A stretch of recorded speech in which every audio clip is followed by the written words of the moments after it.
Hey guys, இந்த எபிசோட ஸ்டார்டிங்லேயே நம்ம ஹீரோயின் வந்துட்டு இந்த மாதிரி கேட்குறா இல்லையா, நீ உன் பொண்ணு தானே அப்படின்னு சொல்லிட்டு நம்ம ஹீரோ பற்றி கேட்கும்போது வா வெளியே போய் பேசலான்னு சொல்லிட்டு கூட்டிகிட்டு போயிடுறா. இது அந்த ரிப்போர்ட்டர் இருக்கான் இல்லையா, அவனும் பார்த்துட்டு பின்னாடியே போகலான்னு சொல்லிட்டு போக போகிறான். இது வந்து நம்ம ஹீரோட ஃப்ரெண்டு பார்த்துட்றான். இன்னும் இவங்க இங்கே போய்கிட்டு இருக்காங்க அப்படின்னு போகிறத பார்த்துட்டு இந்த ரிப்போர்ட்டர் போகிறான் இல்லையா, அவனும் இவனடா ஒளிஞ்சு போய்கிட்டு இருக்கான் அப்படின்னு சொல்லிட்டு பார்த்துட்டு பின்னாடியே போகிறான். இங்கே நம்ம ஹீரோயின் வந்துட்டு அது என்ன உன் பொண்ணா, நீ தான் வந்துட்டு இந்த லெட்டர்ஸ்க்கெலாம் ரிப்ளை பண்ணியா, நீயே இந்த மாதிரிலாம் வந்துட்டு நடந்துக்கிட்ட, நீ ஒரு நல்லவன் நினச்சேன் இந்த மாதிரிலாம் பண்ணியிருக்கியடா அப்படிங்கிற மாதிரி வந்துட்டு ரொம்பவே வந்துட்டு கொஞ்சம் இதாக பேச ஆரம்பிச்சிடுறா.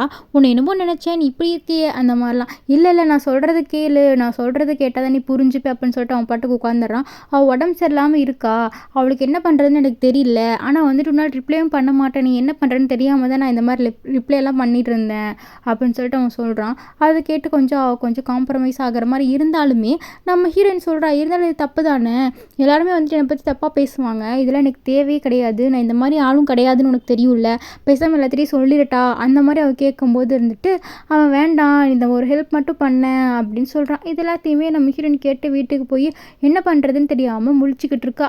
அதுக்கப்புறமா என்ன பண்ணுறான்னு பார்த்தீங்கன்னா, அதுக்கு அடுத்த நாள் வந்துட்டு இந்த ஹாஸ்பிட்டலுக்கு வரா. இவ தான் அந்த லெட்டரை வந்துட்டு எழுதின மாதிரி வந்துட்டு ஒரு சீனை போட்டுட்டு வரா. அங்கே வந்து நம்ம ஹீரோவோட பொண்ணுக்கு வந்து சர்ப்ரைஸ் கொடுக்குற மாதிரி வரா. நம்ம ஹீரோட பொண்ணு வந்துட்டு ரொம்ப சர்ப்ரைஸாக வந்து உட்காந்துட்ருக்கா. ஆப்போசிட்டில் பார்த்தா நம்ம ஹீரோயின் அவளுக்கு ரொம்பவே ஷாக் ஆகிடுது. போய் வந்துட்டு ஹக்லாம் பண்ணிவிட்டு இந்த மாதிரி சைன்லாம் போட்டு கொடுத்துட்டு எல்லாத்துக்கும் ஒரு ஸ்டோரியெல்லாம் படித்து காமிச்சிட்ருக்கா நம்ம ஹீரோயின். அங்கே இருக்கிறவங்களும் ஷாக்காக இவளா அப்படின்னு சொல்லிட்டு யோசிச்சுட்டு இருக்கோம். அங்கே ஒருத்தி மட்டும் மறைஞ்சு போய் நின்னுறா. அந்த ஹாஸ்பிட்டலுக்கும் நிறைய காசுலாம் வந்துட்டு அவள் டொனேட் பண்ணுறா. இதெல்லாமே வீடியோ எடுத்து அந்த யூடியூப்லேயும் போட்டிருப்பாங்க. அதெல்லாம் பார்த்து வந்துட்டு என்ன இவன் இன்னுமே நல்லவளா இல்லை நடிக்கிறாளா அப்படிங்கிற மாதிரி நிறைய விஷயங்கள்லாம் போய்கிட்டு இருக்கும். இந்த மாதிரி நிறைய கான்ட்ரவர்சியெல்லாம் இருக்குமா, இருந்தாலும் வந்துட்டு இவங்க எனக்கு ரொம்ப பிடிச்சிருக்குப்பா அப்படின்னு சொல்லிட்டு அந்த புள்ள சொல்லிக்கிட்டு இருக்கும். இங்கே இந்த ஒருத்தர் இருக்கான் இல்லையா, அந்த இன்டர்வியூ எடுக்கிறவன், அவன் என்ன பண்ணுறான்னா இவங்களை பற்றி இன்ஃபர்மேஷன்ஸ் கலெக்ட் பண்ணியே ஆகணும்னு சொல்லிட்டு அவனும் பின்னாடி சுற்றிக்கிட்டே இருக்கான். இதெல்லாம் வந்துட்டு பார்த்துட்டு இருந்த நம்ம ஹீரோட ஃப்ரெண்ட் அவனும் வந்து இங்கே என்ன பண்ணுறீங்க, ஒரு ஓரமாக உட்காந்து இதெல்லாம் என்னமோ பார்த்துட்ருக்கீங்க போல் அப்படின்னு சொல்லிட்டு கேட்கும்போது, இல்லை நான் சும்மா வந்துட்டு இந்த வீடியோஸ்லாம் எடுக்கலான்னு வந்தேன் அப்படிங்கும்போது, இது ஒரு குழந்தைங்க ஹாஸ்பிட்டல் ஆச்சே, நீங்கள் எப்படி இங்கே வந்தீங்க அப்படின்னு கேட்கும்போது, சும்மா தான் வந்தேன், ஏன் என்னோடய ஃப்ரெண்டோட குழந்தை இங்கே இருக்குது நான் வரக்கூடாதா அப்படிங்கிற மாதிரிலாம் பேசிக்கிட்டு இருக்கான். உடனே வந்துட்டு சரி கொடுங்க நீங்கள் என்ன எடுத்துருக்கீங்க நான் பார்க்கணும் அப்படின்னு சொல்லிட்டு கேமராவை வாங்க பார்க்குறான். அந்த கேமராவில் பார்த்தா வந்துட்டு நிறைய பேர்த்தெல்லாம் வந்துட்டு வீடியோஸ் எடுத்து வச்சுருப்பான். நம்ம ஹீரோயினும் எடுத்து வச்சுருப்பான். அதெல்லாம் வந்துட்டு இவன் என்ன பண்ணுறான்னா டெலிட் பண்ணி விட்டுருவான். இதெல்லாம் நினச்சி நம்ம அந்த வீடியோ எடுக்கிறவன் இருக்கான்ல இந்த இன்டர்வியூவர், அவன் இருந்துட்டு அழுதுகிட்டு இருக்கான். இப்படி தான் என்னோடய ஃபுட்டேஜெல்லாம் மிஸ் ஆச்சே அப்படின்னு சொல்லிட்டு உட்காந்து அழுதுகிட்டு இருக்கான். கண்டிப்பாக என்னோட விட மாட்டேன்டி, உன்னோட இந்த பின்னணி என்னென்ன எக்ஸ்போஸ் பண்ணி ஆவேன் அப்படின்னு சொல்லிட்டு வெறித்தனமாக நம்ம ஹீரோனை பற்றி ஏதோ எழுதணும்னு சொல்லிட்டு துடிச்சிக்கிட்டு இருக்கான். நம்ம ஹீரோயின் இவங்க கூடலாம் ஜாலியாக பேசுகிறது, அதுக்கப்புறமா சைன்லாம் போட்டு கொடுத்துருப்பா இல்லையா, அதெல்லாம் வந்துட்டு ஒட்டி வச்சுட்டு ரொம்பவே சந்தோஷமாக இருக்காங்க. நம்ம ஹீரோட பொண்ணும் ரொம்பவே ஹாப்பியாக இருக்கா. அதை பார்த்தோன்னே வந்துட்டு ரொம்பவே சந்தோஷமாயிடுறான். நம்ம ஹீரோயின் வீட்டுக்கு கூப்பிட்ருப்பா அவங்கள. உடனே வந்துட்டு இவனும் வந்திருப்பான்ல, இவனுக்கு கொஞ்சம் அவளை பிடிக்கும், இருந்தாலும் வந்துட்டு நடிப்பாச்சு இவ்வளோ அழகாக இருக்காளே வெளியதுக்கு காட்டிக்கணும் அப்படிங்கிற மாதிரி சீனை போட்டுக்கிட்டு இருப்பான். அது மட்டும் இல்லாமல் அவங்களுக்குலாம் சமைக்கணும் அப்படின்னு சொல்லிட்டு அவன் போய் சமைக்க போயிடுவான். இவங்களும் வந்துட்டு சரி ஒரு யூடியூப்க்கு வந்துட்டு ஒரு வீடியோ எடுப்போம் அப்படின்னு சொல்லிட்டு இந்த சின்ன வயசுலேயே பாருங்களேன் வீடியோலாம் எடுக்கணும்னு சொல்லிட்டு இருந்துட்டு என்ன பண்ணுறானுங்கன்னா, வீடியோலாம் எடுக்கிறதுக்கு அந்த ரிங் லைட்லாம் கொண்டு வந்திருப்பாங்க. நம்ம ஹீரோயின் இருந்துட்டு அந்த ஆன்ட்டிக்கு பாரு உங்கள் அம்மாவுக்கு ரொம்பவே வந்துட்டு அறிவு அப்படிங்கும்போது, ஆன்ட்டி இல்லை அவங்களுக்கும் உங்கள் வயசு தான் ஆகுது அப்படிங்கிற மாதிரி சொல்கிறான். ஓஹோ இந்த அசிங்கப்படுத்தாமல் இருந்திருக்கலாம் அப்படின்னு நினைக்கும் போது ஒவ்வொரு விஷயமா வந்துட்டு அவர்கிட்ட கேட்டுக்கிட்டு இருக்கான். இந்த மாதிரி இன்டர்வியூக்கு நிறைய விஷயங்கள் எல்லாத்தையுமே கேட்டுட்டு இது எல்லாத்தையுமே யூடியூப்பில் அப்லோட் பண்ணிக்கிட்டு இருக்காங்க. இதுக்கப்புறமா இந்த ரிப்போர்ட்டர் இருக்கான் இல்லையா, எப்படியாவது நம்ம ஹீரோனை பழிவாங்கன்னு சொல்லி துடிச்சிக்கிட்டு இருக்கான் இல்லையா, அவனுக்கு ஒன்று கிடைக்கிது. என்னென்னா நம்ம ஹீரோயினோட ஸ்கூல் ஃப்ரெண்ட் ஒருத்தி இருந்துட்டு இந்த மாதிரி இன்டர்வியூ கொடுக்குறேன்னு சொல்லியிருப்பா.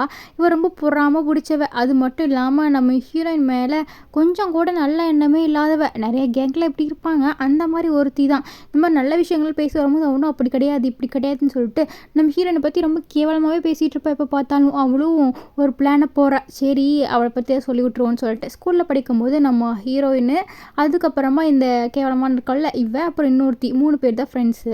இவளுக்கு வந்துட்டு நம்ம ஹீரோ பார்த்தோன்னே பிடிச்சிரும் ஃபஸ்ட்டு. ஆனால் நம்ம ஹீரோயினுக்கும் ரொம்ப பிடிக்குமா, அதனால் வந்துட்டு இவங்க 3 பேரும் ஒன்றா இருக்கும்போது அப்படி பார்த்துக்கிட்டு இருப்பாங்க.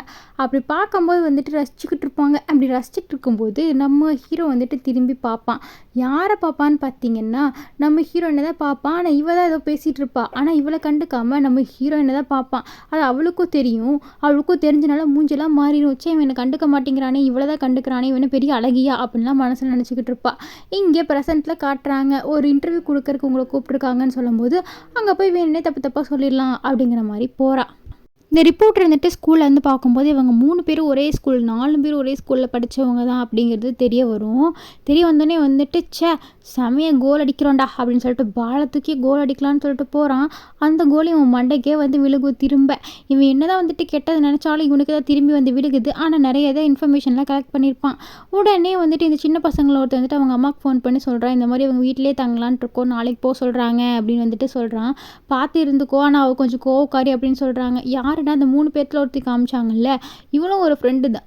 இவங்களுக்குள்ளே ஒரு சின்ன மிஸ் அண்டர்ஸ்டாண்டிங் வந்திருக்கும். என்னென்னா வந்துட்டு இவங்க லெட்டர் கொடுக்கும் போது அவள் வந்து பார்த்துருவா, இவள் ஒளிஞ்சு நிற்கிறதையும் அவளும் பார்த்துருவா.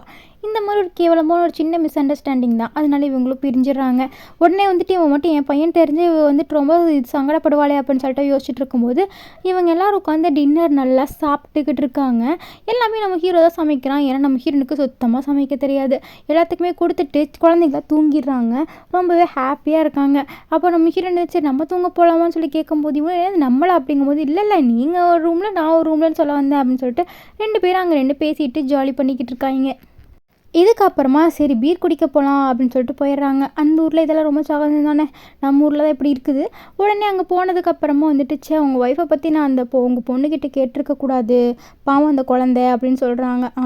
ஆமாம், அவள் வந்துட்டு இங்கே இல்லாதனால வந்துட்டு என்ன ஆகுதுன்னா எங்கள் அம்மா தான் பார்த்துக்கிட்டு இருந்தாங்க. அவளுக்கு சின்ன வயசுலேருந்து அந்த ரொம்பவே ஏக்கமாக இருக்கும், இந்த மாதிரி அம்மாக்கெல்லாம் இருக்கிறத பார்த்து, அவளுக்கு அம்மா இல்லைன்னு சொல்லிட்டு. ஆனால் எங்கள் அம்மா ரொம்பவே நல்லா தான் பார்த்துக்கிட்டு இருந்தாங்க அவளை, அதனால அவள் கொஞ்சம் ஹாப்பியாக இருந்தா அப்படிங்கிற மாதிரிலாம் சொல்லிக்கிட்டு இருக்காங்க. இவங்க 2 பேரும் வந்துட்டு இந்த மாதிரி அவங்க அம்மாவை பார்க்க போகணும் அப்படின்னு சொல்லிட்டு கேட்கும்போதெல்லாம் அவள் ரொம்ப தூரமாக இருக்காளே, அவளை போய் எப்படி பார்க்கறது அப்படி இப்படின்னு சொல்லிட்டு இந்த மாதிரி நிறைய சாக்கெல்லாம் சொல்லிக்கிட்டு இருப்பாங்க. இப்போ நம்ம ஹீரோ வந்துட்டு ஃப்ளைட்டில் போகணுன்னு ஆசையாக இருக்கா அவங்களுக்கு, நான் வேணால் ஃப்ளைட்டில் போகிற மாதிரி ஃபீல் தரட்டா அப்படின்னு சொல்லிட்டு அந்த ஸ்விங் இருக்கு இல்லையா, அதை தள்ளி விட்டுட்ருக்காங்க. அப்படி வந்துட்டு ஒரு நாள் என்ன ஆகுதுன்னு பார்த்தீங்கன்னா நம்ம ஹீரோட அம்மா வந்துட்டு ஃபோன் பேசிகிட்டு இருக்காங்க. வேலைன்னு சுத்தாமல் கொஞ்சம் ரெஸ்ட் எடுடா அப்படின்னு சொல்லிட்டு இருக்காங்க. அப்படி சொல்லிட்டு இருக்கும்போது இவங்க ஏதோ கடைக்கு போயிட்டு வாங்கிட்டு வந்திருப்பாங்க போல். நிறைய பேக்ஸ்லாம் வச்சுருக்காங்க. அந்த பேக் எவனோ ஒருத்தன் தட்டி விட்டுட்டு கிராஸ் பண்ணுறேன்னு ஓடி போயிடுறான். அந்த பேக் எடுக்கிறதெல்லாம் கீழே விழுந்துருச்சு அப்படின்னு சொல்லிட்டு அவங்க எடுக்க போகும்போது கரெக்டாக ஒரு வண்டி வந்து அவங்க மேலே இடித்து அவங்க இறந்து போயிடுறாங்க. இதனால இன்னுமே நம்ம ஹீரோக்கு ரொம்ப கஷ்டமாயிடுது. அவன் ரொம்ப சோகமாயிடுறான். அப்போ நம்ம ஹீரோவோட பொண்ணு வந்துட்டு ரொம்ப சீரியஸாக வந்துட்டு நிலைமைக்கு வந்துடுறான், ஹாஸ்பிட்டலில் இருக்க மாதிரி. இதெல்லாம் நினச்சி அவன் ரொம்பவே அழுக ஆரம்பிச்சிடுறான். அவனால் சுத்தமாக வந்து அக்செப்ட் பண்ணிக்கவே முடியலை. நம்ம ஹீரோவுமே வந்துட்டு அந்த சமயத்தில் நம்ம ஹீரோட பொண்ணு தான் சமாதானப்படுத்தியிருப்பா.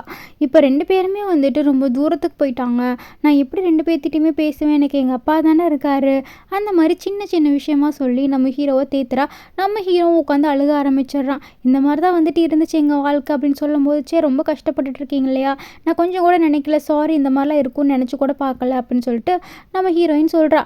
இந்த மாதிரி இவங்க 2 பேரும் பேசிகிட்டு இருக்காங்க. சின்ன சின்ன நைட்டை நடந்துச்சு அந்த மாதிரிலாம் பேசிகிட்டு இருக்காங்க. அவங்க லைஃப்பில் இருக்கிறது, அப்புறம் வந்துட்டு இந்த ஸ்கூல் லைஃபு அப்படி இப்படின்னு நிறைய பேசிட்டு அவங்க பாட்டுக்கு அந்த டைமை ஸ்பெண்ட் பண்ணிக்கிட்டு இருக்காங்க. ஒரு வழியாக 2 பேரும் அரட்டை அடித்து முடிச்சுட்டு சரி தூங்க போகலாம் அப்படின்னு சொல்லிட்டு எந்திரிக்கும் போது நம்ம ஹீரோ வந்துட்டு பீரு தெரியாமல் அவர் மேலே அப்படியே ஊற்றிக்கிறாரு. இப்படியே வந்துட்டு நான் தூங்குறேன்னு சொல்லும் போது இல்லை நீ ஏதாவது ட்ரெஸ்ஸை சேஞ்ச் பண்ணிட்டு தூங்கணும் அப்படின்னு சொல்கிறாங்க. இந்த ட்ரெஸ்ஸெல்லாம் எனக்கு பத்தாது, ரொம்ப கேவலமாக இருக்குமே அப்படிங்கிற மாதிரி சொல்கிறான். பரவாயில்ல, இப்படி பார்க்க எனக்கு ரொம்ப கேவலமாக இருக்குது, நீ இப்போ ஏதோ ஒரு ட்ரெஸ்ஸை சேஞ்ச் பண்ணிட்டு வந்துடுறேன் அப்படின்னு சொல்லிட்டு நம்ம ஹீரோட ட்ரெஸ் எல்லாம் எடுத்து கொண்டு வந்து கொடுக்குறா. ஃபர்ஸ்ட் ஒரு பிங்க் கலர் டிஷர்ட் போட்டு வரான், அது ரொம்ப கேர்ள் போடுற மாதிரி இருக்குது. அதெல்லாம் வீடியோ எடுத்து வச்சு அவள் சிரிச்சிக்கிட்டு இருக்கா. ரொம்ப வந்துட்டு காமெடியாக இருக்குது அப்படின்னு சொல்லிட்டு இன்னொரு ட்ரெஸ்ஸை போனால் அது ரொம்ப டைட்டாக இருக்குது, நான் எனக்கு இது வேண்டாம் நான் மாற்றிக்கிறேன் அப்படின்னு சொல்லிட்டு ஒவ்வொரு ட்ரெஸ்ஸாக மாற்றிட்டு வரான். கடைசியில் ஒன்று தான் அவனுக்கு செட் ஆகுது. நம்ம ஹீரோயின்ட்ட அவன் டெலீட் பண்ண சொல்லிட்டே இருப்பான். நம்ம ஹீரோயின் வந்துட்டு டெலீட் பண்ணவே மாட்டான். உடனே அவன் என்ன பண்ணுறான்னா அவன் ஃபோனை வாங்கி பிடுங்கி எனக்கு தெரியாது அது டெலீட் பண்ணியே ஆகணும் அப்படின்னு சொல்லிட்டு போகும்போது நம்ம ஹீரோயின் மேலே விழுந்துடுறாங்க. உடனே 2 பேர்த்துக்குமே ஹார்ட் பீட் அப்படியே இன்க்ரீஸ் ஆகுது. என்ன பண்ணுறதுன்னு தெரில, கேஸ் தான் கொடுக்க போகிறானோ அப்படின்னு நினச்சிட்டு அவ்வளோ கேஸ் கொடுக்குற மாதிரி வரா. பார்த்தா அவன் பாட்டுக்கு ஃபோனை பிடுங்கி எல்லாத்தையுமே டெலீட் பண்ணிகிட்டு இருப்பான். அடப்பாவி பையால் எதுக்கு எல்லாத்தையும் டெலீட் பண்ணேன் அப்படின்னு சொல்லிட்டு நம்ம ஹீரோயின் கேட்க உடனே இருந்துட்டு விடு நான் வந்துட்டு ரீசைக்கிள் பின்னில் இருக்கும், நான் அதுலேருந்து எடுத்துக்கிறேன் இருக்கிறேன், தேவையில்லாமல் இந்த மாதிரிலாம் பண்ணாதே அப்படிங்கும்போது நம்ம ஹீரோ வந்துட்டு என்ன பண்ணான்னா அப்படியே நம்ம ஹீரோயின் முடிய அப்படியே களைச்சி விட்டுட்டு போகிறான். இப்போதைக்கு இவன் இந்த மாதிரி பண்ணா என்ன அப்படின்னு சொல்லிட்டு அவர் ரொம்பவே வந்துட்டு அப்படியே ப்ளஷ் ஆகுது மேடம்க்கு. இப்போ போய் நம்ம ஹீரோ என்ன பண்ணுறான்னு இல்லை தூங்கிட்டாங்களா அப்படின்னு சொல்லி பார்த்துட்டு இருக்கான். உடனே நம்ம ஹீரோயின் என்ன பண்ணுறான்னா அவனோட ஃபோட்டோவில் எடுத்துட்டு பழையில எடுத்து அனுப்பிச்சிட்டு இருப்பான். இந்த நீயே வச்சுக்கோ ஃபோட்டோ, நீ எவ்வளோ காமெடி எடுக்க போகிற அப்படின்னு சொல்லிட்டு. அவனும் எனக்கு இந்த ஃபோட்டோலாம் வேண்டான்னு சொல்லிட்டு டெலிட் பண்ணிக்கிட்டு இருப்பான். இப்படி இவங்க ப்ளஷ் பண்ணிட்டு இருக்கும்போது இவன் மட்டும் என்ன பண்ணான்னு பார்த்தீங்கன்னா நம்ம ஹீரோயின் எப்படியாவது போட்டு விடணும்னு சொல்லிட்டு உட்காந்து வெறித்தனமாக வேலை பார்த்துக்கிட்டு இருப்பான். அதுக்கு அடுத்த நாள் மார்னிங் எந்திரிச்சு பார்க்கும்போது என்னடா இது சத்தம் அப்படின்னு சொல்லிட்டு பார்க்கும்போது சமைச்சிக்கிட்டு இருப்பான். அப்போ நம்ம ஹீரோயின் ரொம்பவே கேவலமாக இருப்பா. சேச்சா ரொம்ப கேவலமாக இருக்கும், ஒரு மேக்கப் போட்டு போவோம், அப்போ தான் பார்க்குற மாதிரியாவது இருப்போம் அப்படின்னு சொல்லிட்டு காலையில் எந்திரிச்சோடனே குளிச்சு முடிச்சுட்டு மேக்கப்லாம் போட்டுட்டு இப்போ தான் எந்திரிச்ச மாதிரி சீன் போடுறதுக்காக மெதுவாக வந்துட்டு ரெடி ஆகிட்டு இருப்போம். அப்போ நம்ம ஹீரோ வந்துட்டு கதை தட்டும் போது அப்படியே டக்குன்னு வருவ பார்க்கணும். உடனே நம்ம ஹீரோ மயங்கிடுவான். சே என்ன அழகுடா அப்படின்னு சொல்லி பார்த்துட்டு இருப்பான். நான் இப்போ தான் எந்திரிச்சேன், மூஞ்சி கூட கழுவலை, சாரி அப்படின்னு போய் சொல்லுவா. உடனே நம்ம ஹீரோ கண்டுபிடிச்சிருவான். என்னடி இவ்வளோ மேக்கப்பை போட்டுட்டு போய் சொல்கிறியே அப்படிங்கும்போது சேச்சே நேற்று நைட்டு போட்ட மேக்கப்பாக இருக்கும் அப்படின்னு சொல்லிட்டு அவனே சொல்லிட்டு சே இன்னும் நீ குளிக்கலையா அப்படிங்கிற மாதிரி பேசிடுவான். உடனே அவ்வளோ அது கண்டுக்காமல் பேசாமல் போயிடுவா. சீனை புலன் வந்து அவளே மாட்டிக்கிறான். இதுக்கப்புறமா இங்கே இருக்கிறவங்களும் வந்துட்டு ஒரு மாதிரி ரூமர்ஸ்லாம் கிளப்ப ஆரம்பிச்சிடுறாங்க. அவன் வந்துட்டு பெய் பண்ணி தான் இந்த மாதிரி இந்த லெட்டர்ஸ்க்கெலாம் ரிப்ளை பண்ணியிருப்பா போல், அவங்களுக்குலாம் ஆல்ரெடி தெரியும் போல், அந்த மாதிரி வந்துட்டு தேவையில்லாத வேலையெல்லாம் வந்துட்டு பேச ஆரம்பிச்சிடுறாங்க. இந்த மாதிரி ரூமர்ஸ்லாம் போய்கிட்டு இருக்கும்போது நம்ம ஹீரோட ஃப்ரெண்டு ஹீரோவுக்கு கால் பண்ணுறான். அவன் எடுக்கவே கிடையாது. இவங்களாம் ஸ்கூலில் கொண்டு போய் விடணும்னு சொல்லிட்டு பிஸியாக ரெடி பண்ணிக்கிட்டு இருக்காங்க. நம்ம ஹீரோயினும் கிளம்பிக்கிட்டு இருக்கா ஷூட்டிங் போகிறதுக்காக. நீங்கள் ரொம்பவே அழகாக இருக்கீங்க அப்படின்லாம் வந்துட்டு நம்ம ஹீரோட பொண்ணு சொல்லிக்கிட்டு இருக்கா. நம்ம ஹீரோவும் ரெடியாக வந்துக்கிட்டு இருக்கான். இவங்களுக்குலாமே ரொம்ப ஹாப்பி ஆயிடுது. இந்த லைஃப் ரொம்ப நல்லா இருக்கே அப்படிங்கிற மாதிரி யோசிச்சுட்டு இருக்காங்க. சரி வாங்க நான் உங்களை ட்ராப் பண்ணிட்டு போகிறேன் அப்படின்னு சொல்லிட்டு நம்ம ஹீரோயினும் சொல்கிறா. சரி போவோம் அப்படின்னு சொல்லிட்டு திறக்கும்போது இவங்கெல்லாம் வராங்க. இவங்கெல்லாம் வெளியே வந்து பார்க்கும்போது தான் வந்துட்டு ஒரு ட்விஸ்ட்டே காத்துக்கிட்டு இருக்கு. அதுக்கு முன்னாடி நம்ம ஹீரோயினுக்கு ஒரு மெசேஜ் வந்திருக்கும், வெளியே போகாது அப்படின்னு சொல்லிட்டு. இவையே காலே எடுக்க மாட்டேங்கிறா, வெளியே போனால் வந்துட்டு தேவையில்லாமல் ப்ரெஸ்லாம் வருமே மாட்டிப்பாளே அப்படின்னு சொல்லிட்டு செக்ரட்டரி யோசிச்சுட்டு உடனே ஃபோனை பண்ணியும் வந்துட்டு சொல்கிறான் இந்த மாதிரி நீ வெளியே போகாதுன்னு சொல்லிட்டு. ஐயோ இவன் வேறு இப்போ தான் சொல்கிறான்னு சொல்லிட்டு போகும்போது இந்த குழந்தைகள்லாம் அங்கே போயிருக்கும். உடனே ப்ரெஸ்ஸு மீடியான்னு சொல்லிட்டு நிறைய பேர் வந்திருப்பாங்க. அப்போ நம்ம ஹீரோ தான் வந்துட்டு சமாளிக்க போயிருப்பான். எதுக்கு இந்த மாதிரிலாம் வந்து தேவையில்லாமல் கொஷின்ஸ் கேட்டுட்ருக்கீங்க அப்படின்னு கேட்பான். இதெல்லாம் வந்துட்டு பொய் தானே சொல்லுங்கள், உங்களுக்கு ஆல்ரெடி முன்னாடியே தெரியும் உங்கள் 2 பேர்த்தையும், அது மட்டும் இல்லாமல் அதனால தான் அவங்க ரிப்ளை பண்ணாங்கன்னு சொல்லிக்கிட்டு இருக்கீங்களா அப்படிங்கிற மாதிரிலாம் கேட்க ஆரம்பிச்சிருவாங்க. நீங்கள் இந்த மாதிரி வந்துட்டு அடுத்தவங்களோட பர்சனல் லைஃப்பை பற்றி பேசவே கூடாது, உங்கள் மேலே நான் கேஸ் போடுவேன் அப்படி இப்படி நம்ம ஹீரோ சொல்லிட்டு இருக்கும்போது உண்மையே சொல்லுங்கள், நீங்கள் இந்த மாதிரி தானே பண்ணீங்க அப்படிங்கும்போது அப்போ நம்ம ஹீரோயின் என்ன பண்ணுறான்னா ஆமாம் நான் அந்த லெட்டர் எழுதவே இல்லை அப்படின்னு சொல்லி ஒத்துக்கிறா. உடனே வந்துட்டு நம்ம ஹீரோட பொண்ணுக்கு ரொம்ப அழுக வந்துடுது. என்னது நீங்கள் அந்த லெட்டருக்கு ரிப்ளை பண்ணவே இல்லையா, உண்மையாப்பா இது நீங்கள் சொல்லுங்கப்பா அப்படின்னு சொல்லிட்டு அவங்க அப்பா கிட்ட அவள் கேட்குறா. அவனும் வந்துட்டு பதில் இல்லாமல் முழிக்கிறான். அப்போது அவள் ரொம்பவே அழுகிற மாதிரி ஆயிடுறா. நீங்கள் என்னை ஏமாற்றிட்டீங்களா அப்படின்னு சொல்லிட்டு ரொம்பவே அழுகிறா. இதனால் வந்துட்டு நம்ம ஹீரோயின் என்ன பண்ணுறான்னா உண்மையை சொல்கிறா. ஆமாம் நான் வந்துட்டு அந்த லெட்டருக்கு ரிப்ளை பண்ணவே இல்லை அப்படிங்கிற மாதிரி சொல்கிறேன். இவனுங்களும் அதெல்லாம் வந்துட்டு ஒரு இது கிடச்சிச்சுடா அப்படின்னு சொல்லிட்டு எடுத்துகிட்டு போயிடுறாங்க. நம்ம ஹீரோவோட பொண்ணுக்கு சீரியஸ் ஆயிடுது. உடனே வந்துட்டு ஹாஸ்பிட்டலில் போட்டுடுறாங்க.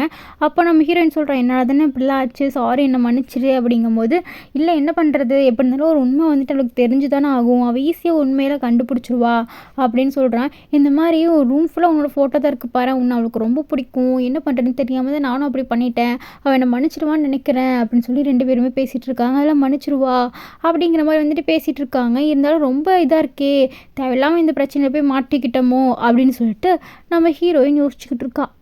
நம்ம ஹீரோயின் ஒரு ஓரமாக உட்காந்து யோசிச்சுட்டு இருப்பா, தேவையில்லாமல் என்னால் தான் இந்த பிரச்சனை உன் பொண்ணுக்கு அப்படின்னு சொல்லிட்டு. அப்போ நம்ம ஹீரோவும் அதெல்லாம் கிடையாது, அவன் மேலே ரொம்ப பைத்தியமாக இருந்தா, அதனால் என்ன பண்ணுறதுன்னு தெரியல, அதனால் இதெல்லாம் நடந்துருச்சு, அவள் எழுதின லெட்டர்ஸ்லாம் நிறையவே இருக்குது, அதெல்லாம் நீ படித்து பார்த்தீங்கன்னா உனக்கு புரியும் அப்படின்னு சொல்கிறான். இந்த மாதிரி வந்துட்டு நிறைய விஷயங்களை இவங்க 2 பேருமே பேசிகிட்டு இருக்காங்க. அவள் பேசிகிட்டு இருக்கும்போது இந்த லெட்டர் தான் அது அப்படின்னு சொல்லிட்டு அவன் பாக்ஸ் கொடுக்குறான். அதை பார்த்தானே அவளுக்கு டென்ஷன் ஆயிடுது. இல்லை வேண்டாம் அப்படின்னு சொல்லிட்டு தள்ளி போகிறா. அவள் ரொம்ப பயந்து நடுங்கிறாள். லெட்டர்ஸை பார்த்தாலே அவளுக்கு பிடிக்கல அந்த மாதிரி இருக்குது. உடனே வந்துட்டு ஸ்கூல் டைமும் இந்த மாதிரி தான் அவளுக்கு ஆயிருக்கும். அந்த டைம் அவன் கேர் பண்ணாமல் விட்டுருப்பான். அப்போ நம்ம ஹீரோயினை வந்துட்டு ரொம்ப ஸ்ட்ரெஸ் பண்ணக்கூடாது அப்படின்னு சொல்லிட்டு இந்த டைமாவது வந்துட்டு நான் உன் கூடயே இருக்கணும் அப்படின்னு சொல்லிட்டு நம்ம ஹீரோ நினைக்கிறான். அதனால நம்ம ஹீரோயின் பக்கத்தில் இருந்து உனக்கு ஒன்றும் ஆகாது, அதெல்லாம் எதுவுமே கிடையாது அப்படின்னு சொல்லிக்கிட்டு இருக்கான். அதோடய இந்த எபிசோட் முடியுது. அடுத்த எபிசோட் நீங்கள் பார்க்கணுன்னா மறக்காமல் சப்ஸ்கிரைப் பண்ணி வச்சுக்கோங்க. அப்போ தான் நான் போடுற வீடியோஸ்லாம் உங்களுக்கு உடனுக்குடன் வரும்.